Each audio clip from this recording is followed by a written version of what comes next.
point de vue. Mathieu Monzou. Bonjour, merci beaucoup d'être avec nous dans cette émission Point de vue de ce jour qui accueille donc un invité. Il s'agit du professeur David Ekoué Dossé pour nous parler. Il est d'abord porte-parole du Front citoyen Togo Debout.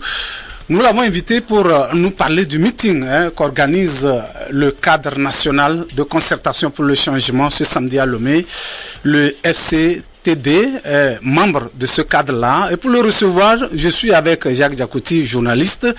La mise en onde de cette émission est assurée par David Ahibla. Appelez-moi Mathieu Mozo. Zéphyr, la radio régionale. Lomé, Tchévier, Tabligbo, Kévé, Azaou, Vaughan, Anéran, Balimé, Notchen, 92.3. On a cette vie, mais une seule radio. Une seule radio. Zéphyr. 92.3.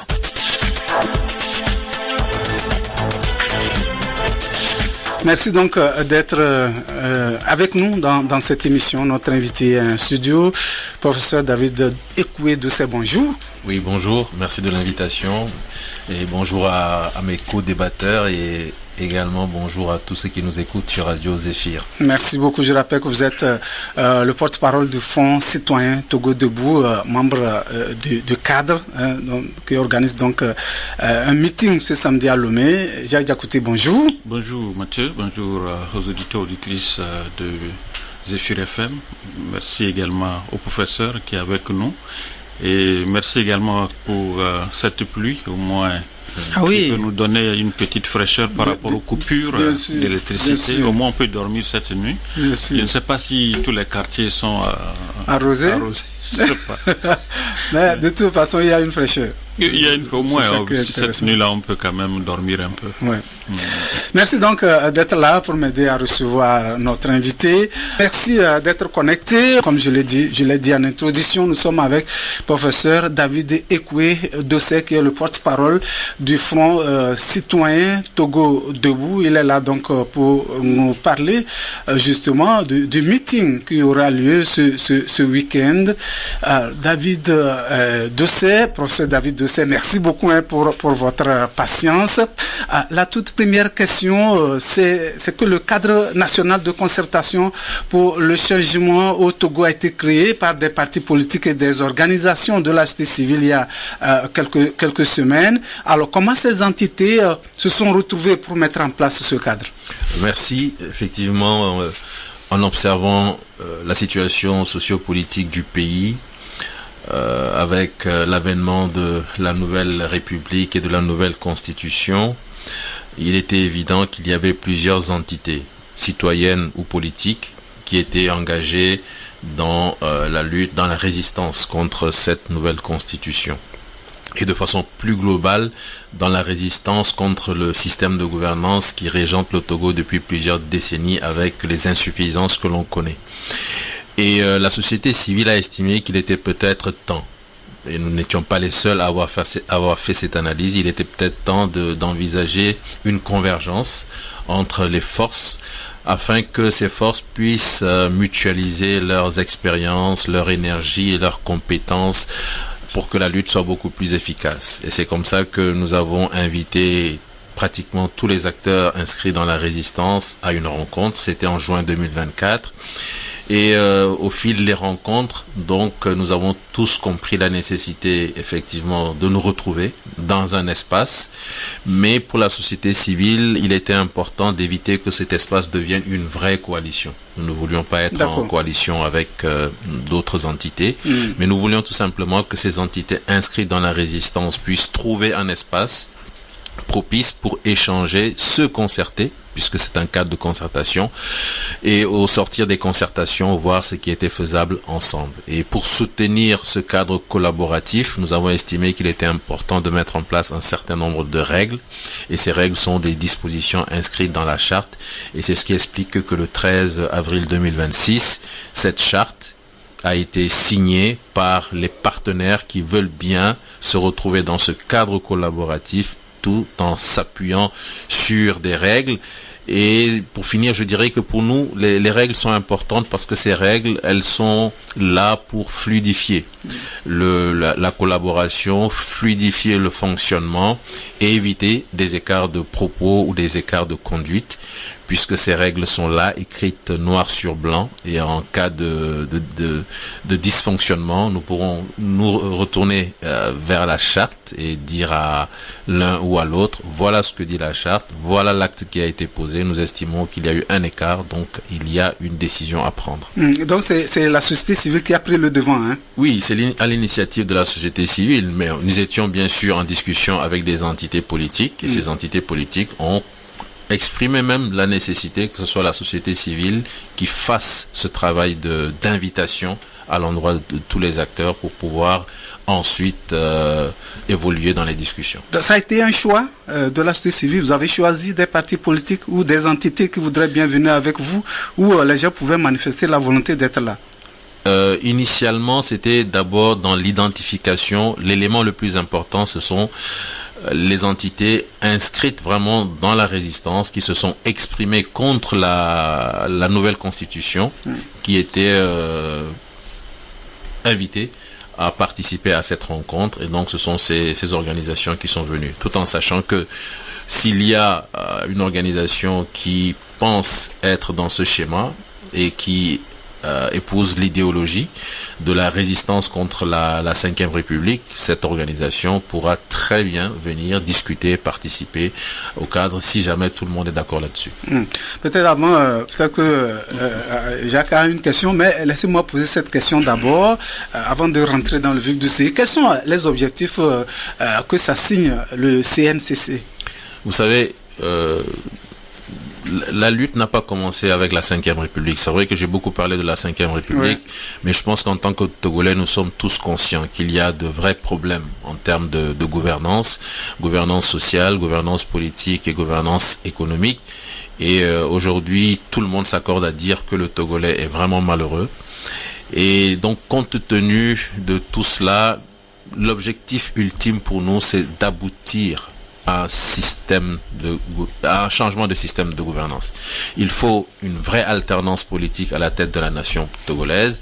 L'idéal, ce serait que ce soit un processus démocratique qui permette d'aboutir à cette alternance à la tête de la nation togolaise.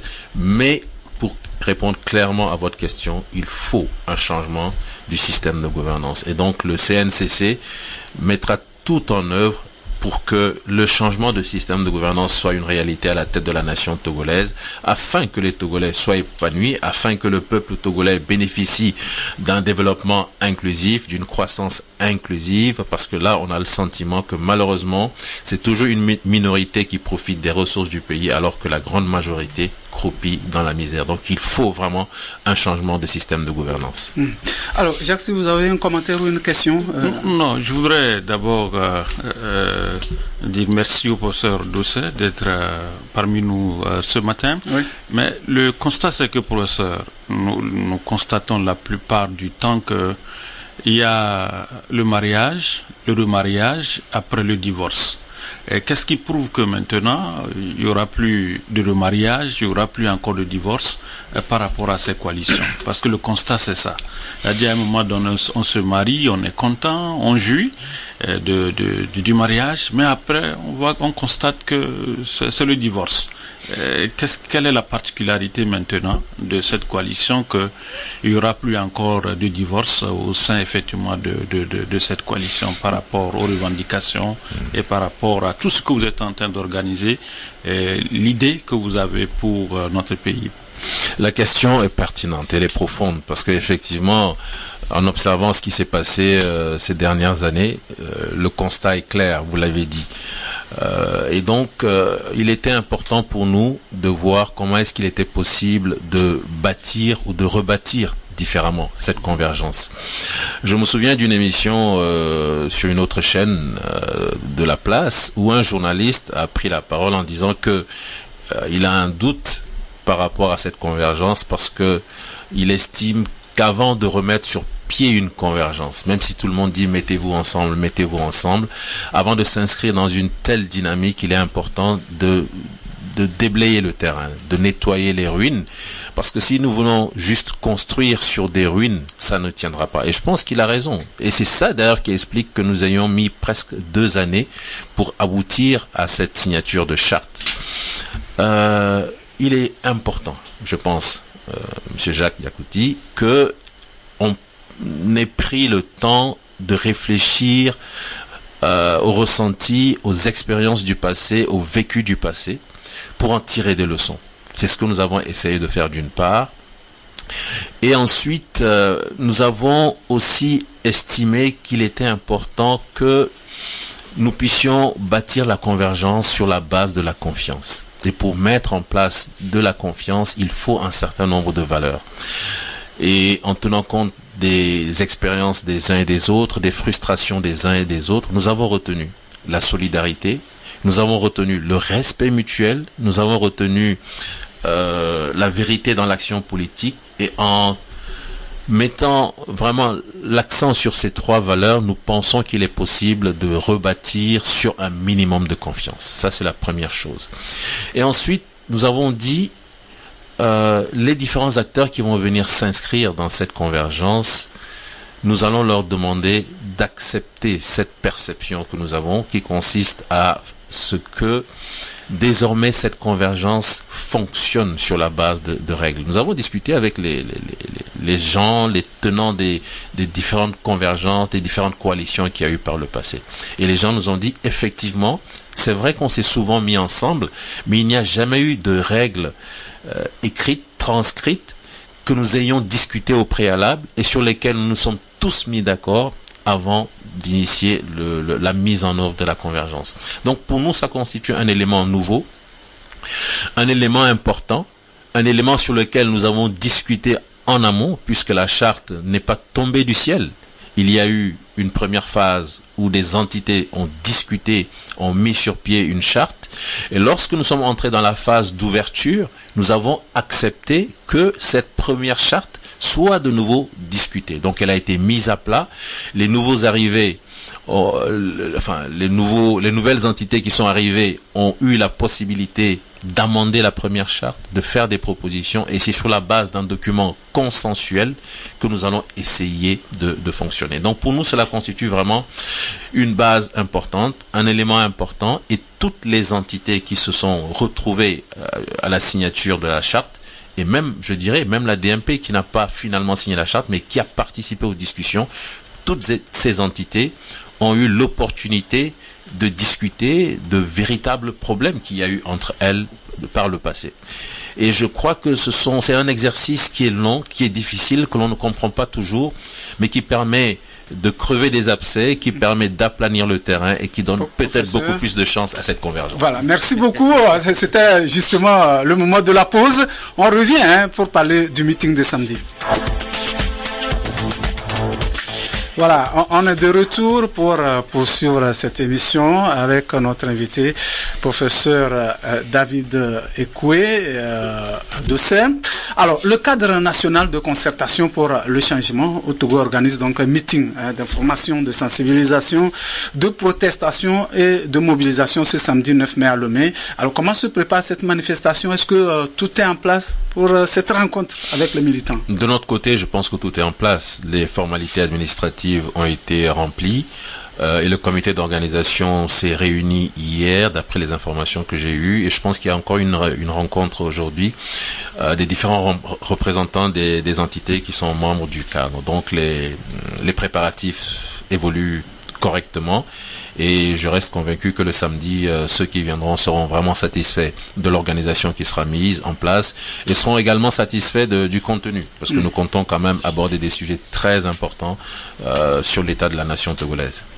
Alors, faut-il comprendre ce meeting comme une reprise des activités politiques, parce que cela fait plusieurs mois qu'on ne sent plus les partis politiques de l'opposition? Oui, c'est vrai qu'il y a eu à peu près une année une année au cours de laquelle il n'y a plus de meetings, de rencontres citoyennes de ce genre.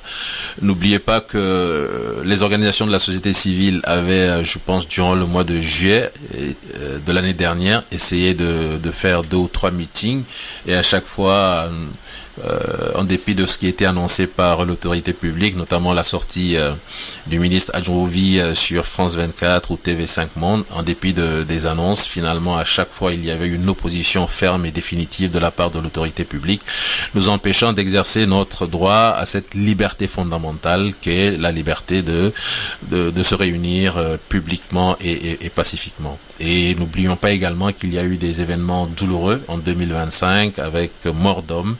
Et il fallait donc prendre le temps de rencontrer les familles, de penser les cœurs, de penser les esprits. Il y a eu des blessés qu'il fallait prendre en charge. Et tout cela, ça a occupé énormément les entités citoyennes, énormément les entités politiques.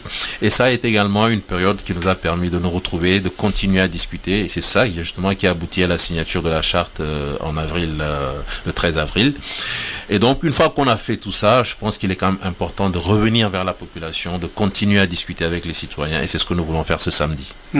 Jacques, commentaire ou question? Je crois que au-delà de cette rencontre que vous organisez le samedi prochain, c'est vrai, de les revendications, tout ce que vous voulez présenter au peuple, c'est une bonne chose. Mais est-ce qu'au-delà effectivement de ces revendications, au-delà de la rencontre avec les populations, est-ce que vous n'envisagez pas également une autre ouverture vers ceux qui gouvernent le pays pour des discussions, pour trouver effectivement des solutions pérennes aux problèmes, aux difficultés qui minent notre pays depuis des années? Et l'autre aspect de la chose, vous avez parlé tout à l'heure de la DNP. On connaît un peu les bisbilles qui existent entre la DNP et puis par exemple l'ANC.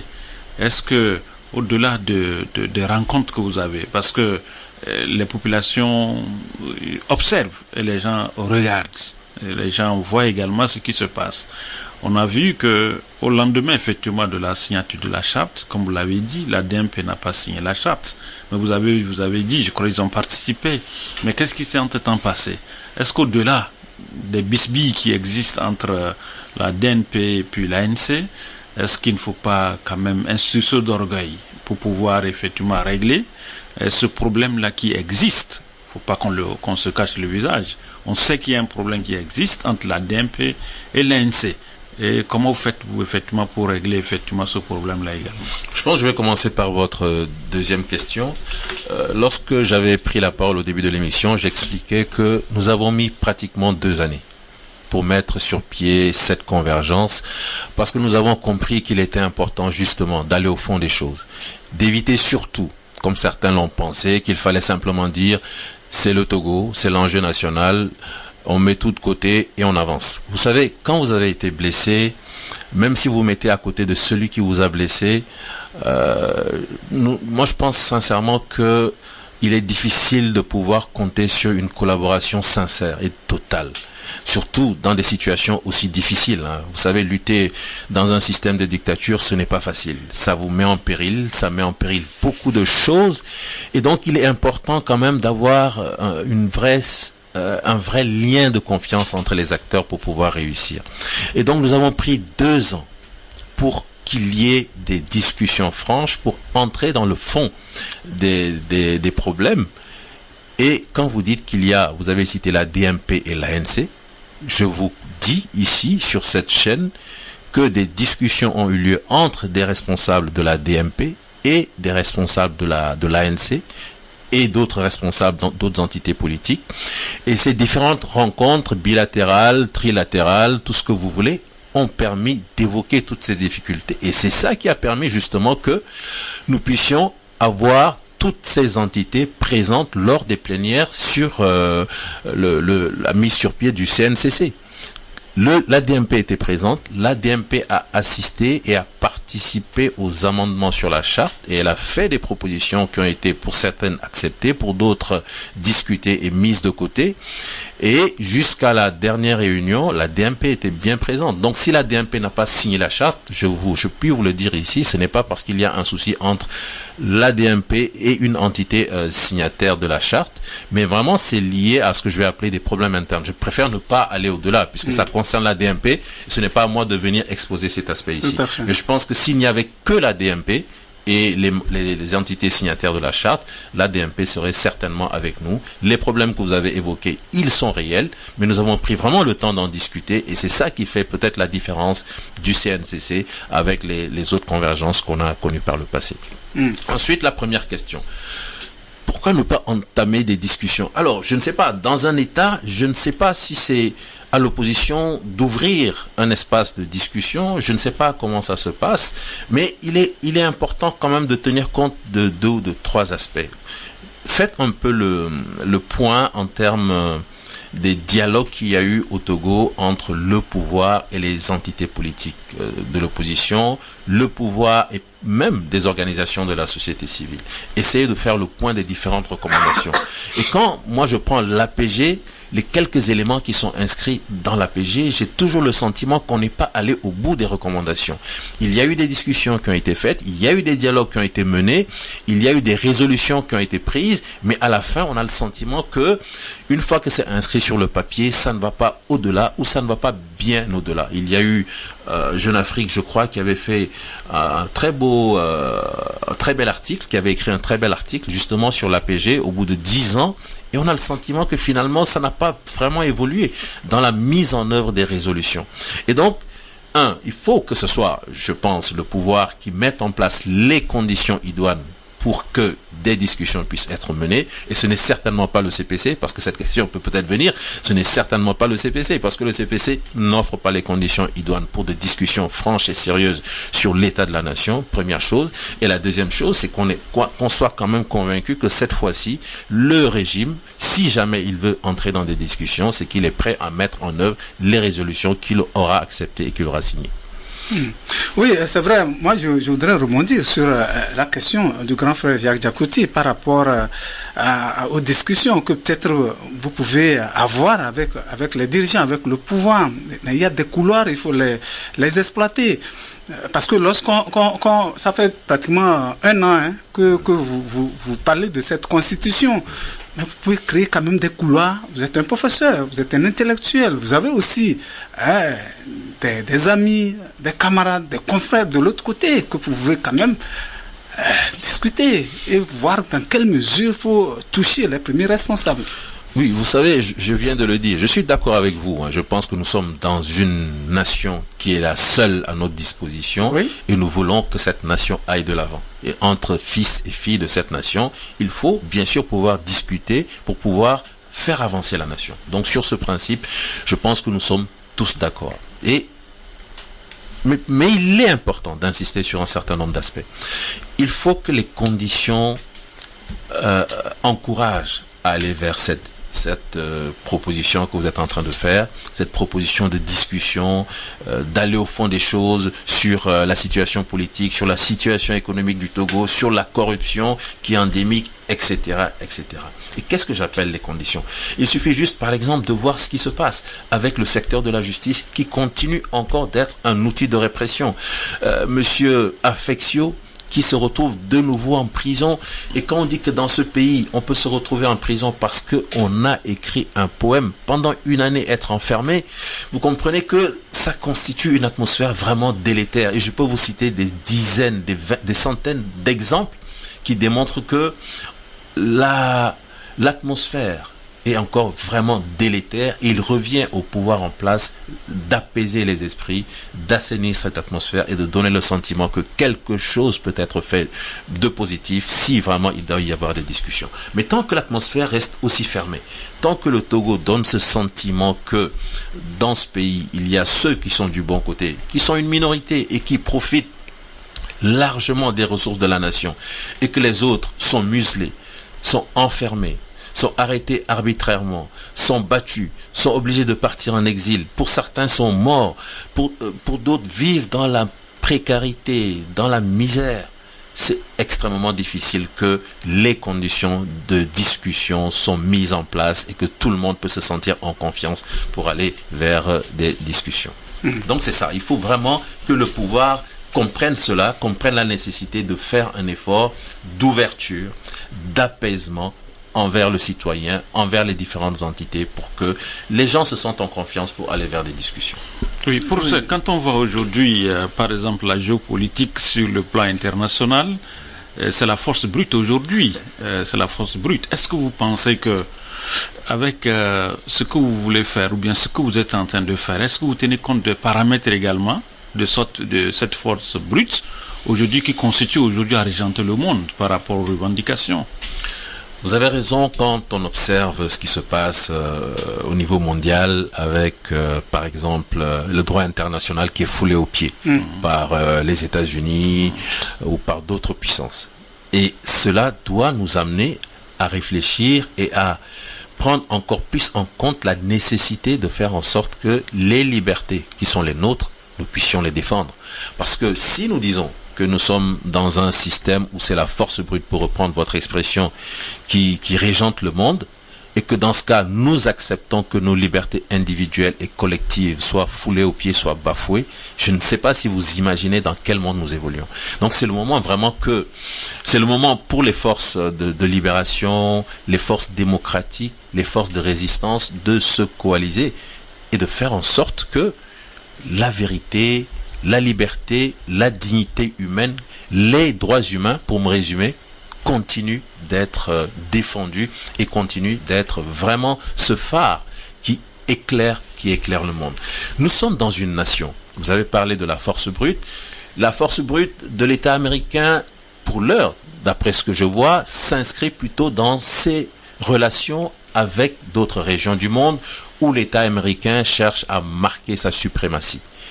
Mais j'estime que le peuple américain ne subit pas cette force brute dont vous venez de parler. Ça veut dire qu'à l'intérieur de la nation, les dirigeants américains comprennent la nécessité de respecter un certain nombre de valeurs. Mais sinon, les institutions démocratiques mises en place aux États-Unis feront que lors des prochaines élections, ces dirigeants vont partir.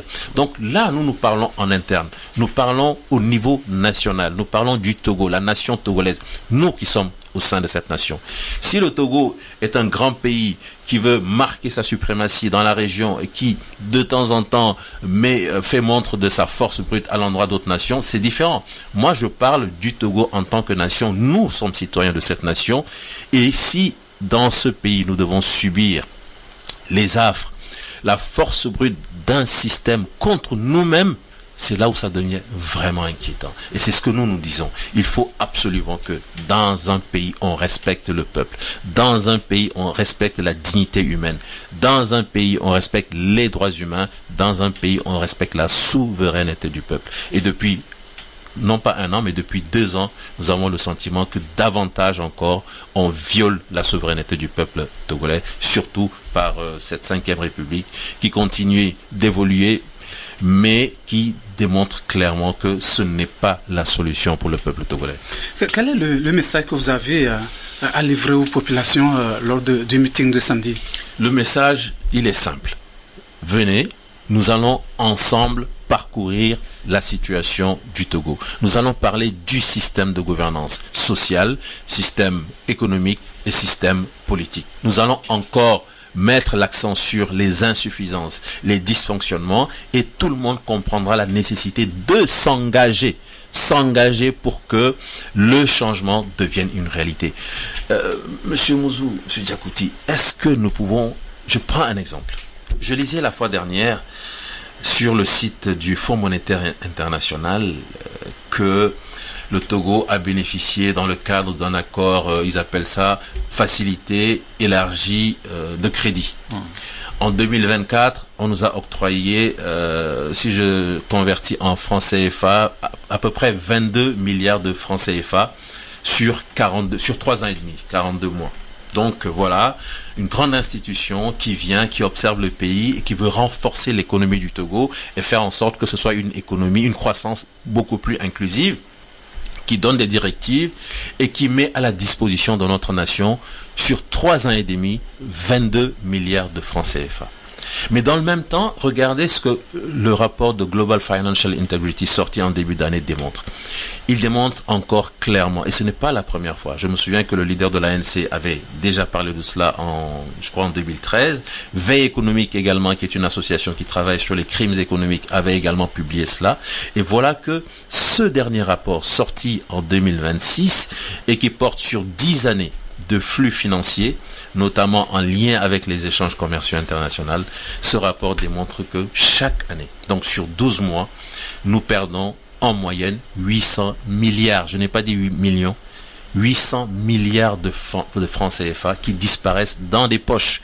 Donc voilà, nous avons un pays où on est en mesure d'avoir 800 milliards qui disparaissent annuellement, et ce pays, pour avancer, va aller emprunter 22 milliards sur 3 ans et demi. Il y a quelque chose qui ne fonctionne pas. C'est ce que nous disons. Nous n'avons rien contre personne. Nous n'avons rien contre personne.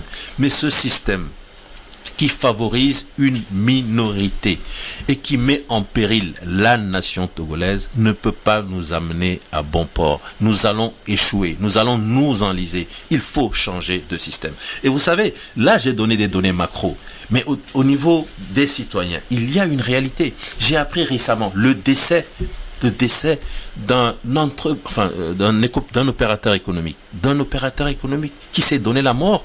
Parce qu'aujourd'hui, il n'a plus de marché.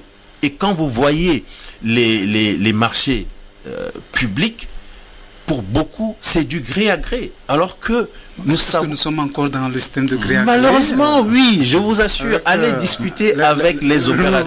Mais justement, c'est ça le problème avec le Togo. Allez discuter avec les opérateurs économiques. Moi, je suis médecin, je ne suis pas opérateur économique, mais je pousse la curiosité à aller discuter avec les gens. Et c'est comme ça qu'ils m'ont dit, oui, nous avons cette difficulté aujourd'hui sur le terrain. Sur certains projets, quand vous avez la chance de gagner le projet, vous n'avez pas de financement, vous êtes obligé d'autofinancer, de préfinancer, et Dieu seul sait à quel moment vous serez payé.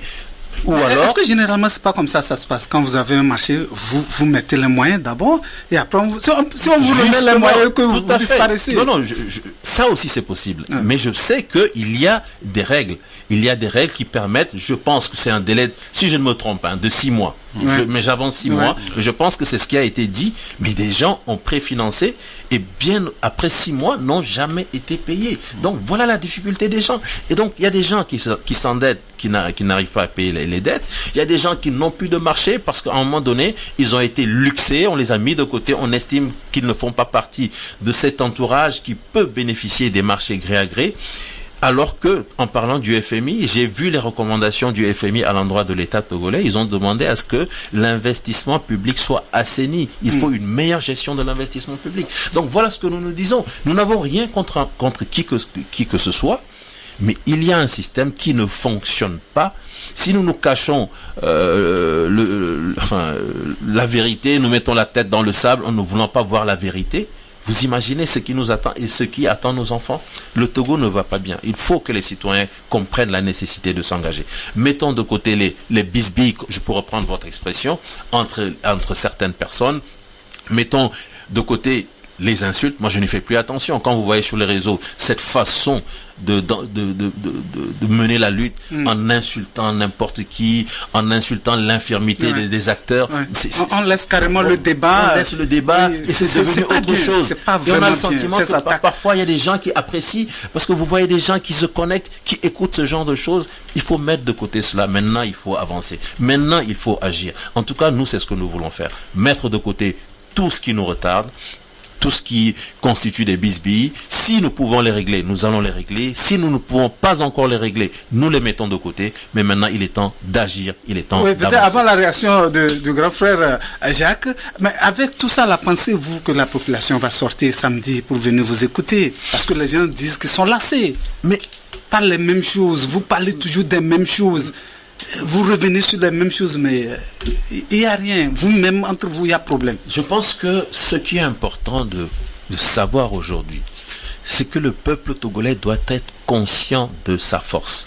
On n'insiste pas assez là-dessus. On a le sentiment que quelle que soit la mobilisation populaire, ça n'aboutira jamais. Je dis c'est faux.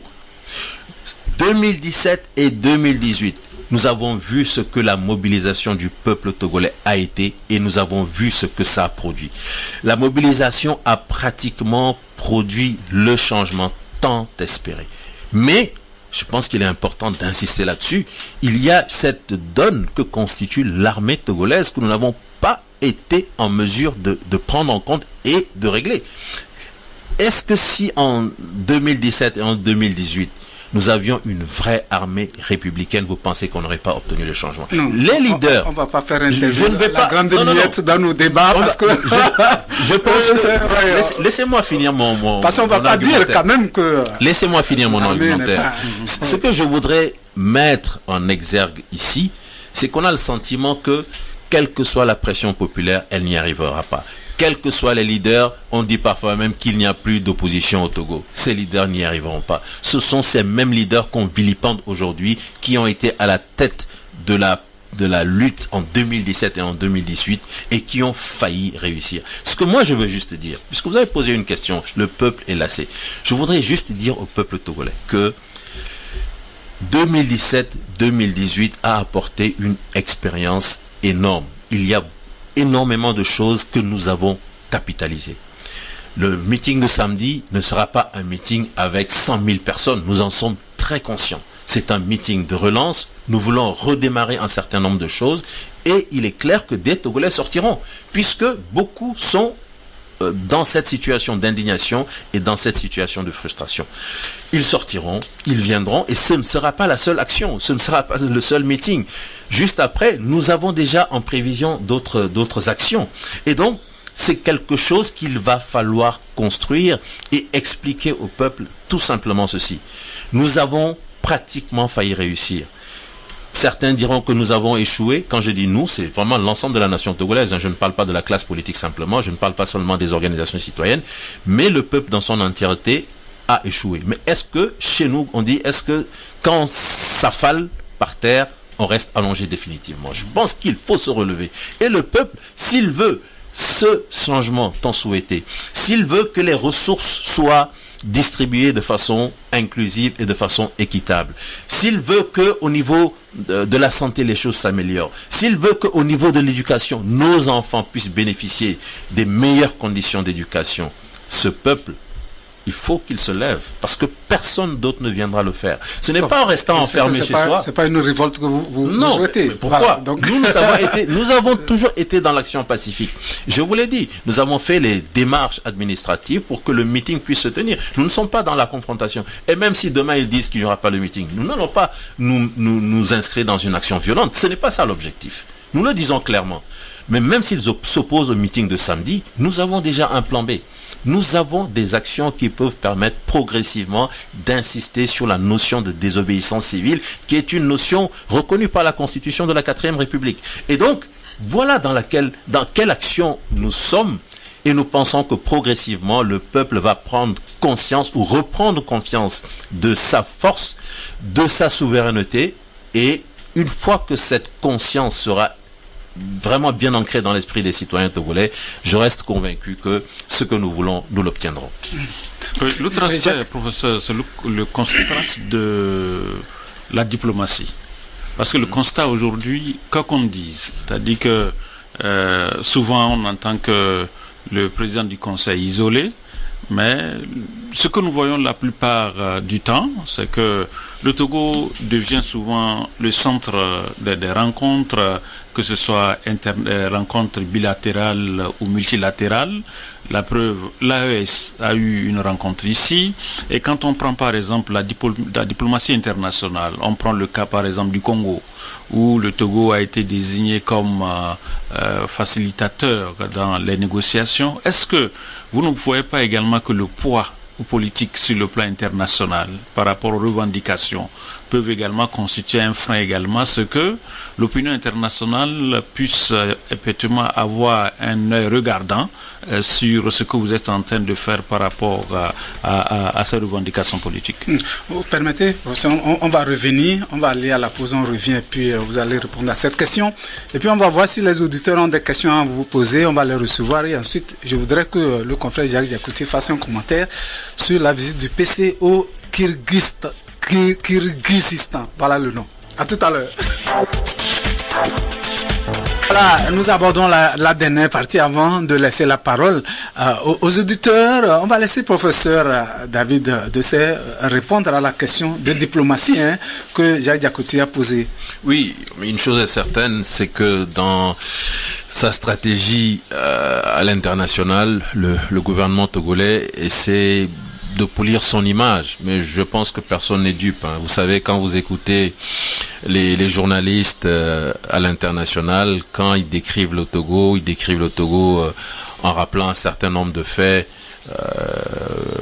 comme le changement intempestif de constitution, comme la dévolution dynastique du pouvoir, comme les violations des droits humains, ce sont des termes qu'ils utilisent à longueur de journée lorsqu'ils parlent du Togo.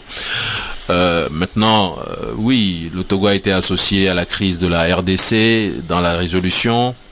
Le Togo a été choisi par la CEDEAO pour améliorer la situation avec les pays de l'AES. Mais avec quel résultat ? Est-ce qu'il y a des résultats tangibles en lien avec la médiation ou la facilitation du Togo? Sincèrement, je ne sais pas. Mais au-delà de ça, je pense que ce qui est important, c'est de se dire quand même que polir son image à l'international, c'est une chose, mais le plus important, ce sont les citoyens pour lesquels on est à la tête de la nation. Si le Togo est en mesure d'aider les pays de l'AES et qu'au Togo même, le secteur de la justice est un gros boulet au pied, les secteurs sociaux sont en difficulté, l'économie est en difficulté, la corruption est endémique, je ne suis pas convaincu que ça soit la meilleure chose à faire. Je parlais de la corruption. Vous voyez, faites un peu la comparaison entre le Togo et le Bénin. Nous avons pratiquement les mêmes réalités socio-économiques. Entre 2012, je revoyais les chiffres hier, puisque nous sommes en train, au niveau de la société civile, de préparer un document à l'endroit des institutions financières internationales. Et en revoyant les chiffres, en 2012, le Togo avait un indice de perception de la corruption de 30 sur 100. C'est Transparency International qui donne les chiffres, donc. Et en 2025, nous sommes à 32 sur 100. Donc pas d'évolution. Nous sommes restés pratiquement au même niveau. Donc ça veut dire que la lutte contre la corruption a échoué. Vous prenez le Bénin qui était à 36 en 2012. Le Bénin en 2025 est monté à 45. Ça veut dire qu'en l'espace de 2 mandats, il y a un effort qui a été fait. Bien sûr, il y a encore des difficultés en termes de corruption au Bénin. Mais voilà 2 pays qu'on peut comparer et les réalités démontrent que lorsque la vision politique est en place, la volonté de faire mieux est en place, les choses peuvent se faire et c'est ce qui explique que le Bénin aujourd'hui arrive à sécuriser davantage ses ressources intérieures pour travailler pour l'évolution de la nation. Donc, polir son image à l'international et n'être pas en mesure de lutter contre les vices, les défauts, les déficiences du système, je pense que ce n'est pas le meilleur choix à faire. D'accord, on va donner la parole aux auditeurs avant de revenir vous laisser conclure, en laissant aussi le confrère parler de cette visite du chef de l'État dans ce pays de l'Asie centrale. Voilà, donc on va permettre aux auditeurs d'appeler 2 numéros, 92 77 66 66 96 30 66 66. Si vous avez des questions à poser à notre invité, puisque l'invité avec nous, c'est des questions qu'on va poser, on ne va plus faire des commentaires.